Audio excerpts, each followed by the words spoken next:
My name is Ryan Recalde. I'm 26 years old. I'm from Calaca, Batangas. At dati po akong kargador ng tubo. Audio Jungle. Na-involved ako sa Alliance in Motion Global when I was 19 years old. First timer! Before, working student ako sa Adventist University of the Philippines. Nag-work ako sa printing press. Audio Jungle.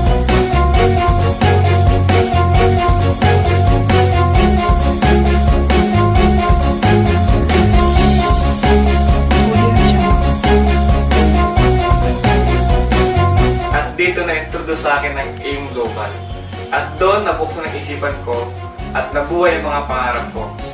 Hindi ako nakatapos sa pag-aaral, walang diploma. Kaya nakita ko sa AIM Global na dito mababago ang buhay ko. Kaya ginrab ko ng opportunity.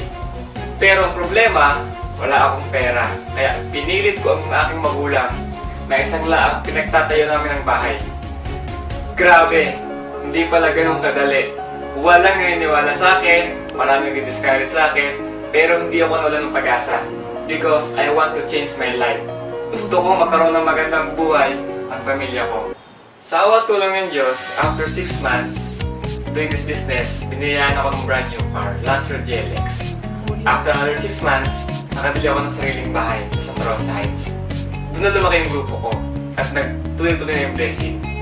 My second car is a sports car, Hyundai Genesis Coupe, at nakapatayo din ako ng bahay sa Batangas. And my latest car is Montero Sports 2014. At kakabili ko lang ng condo sa ADB Avenue Tower, malapit lang sa office.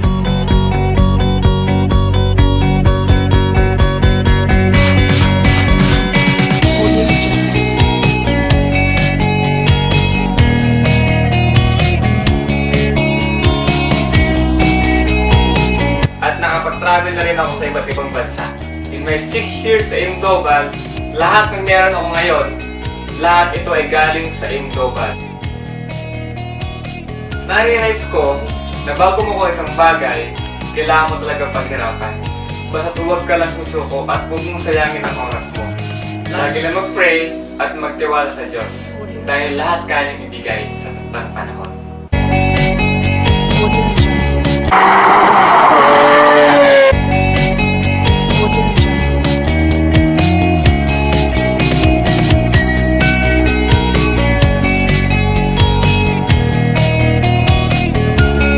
Audio Jungle. Salamat dahil mayroong AIM Global.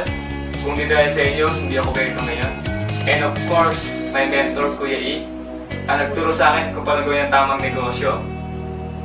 Thank you so much. To God be the glory.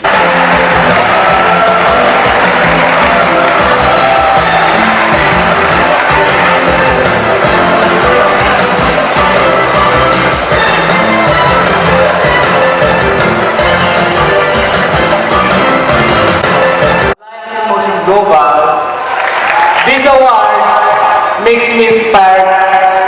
Thanks so much for the answer. Once again, congratulations to you, man, for the heartwarming story.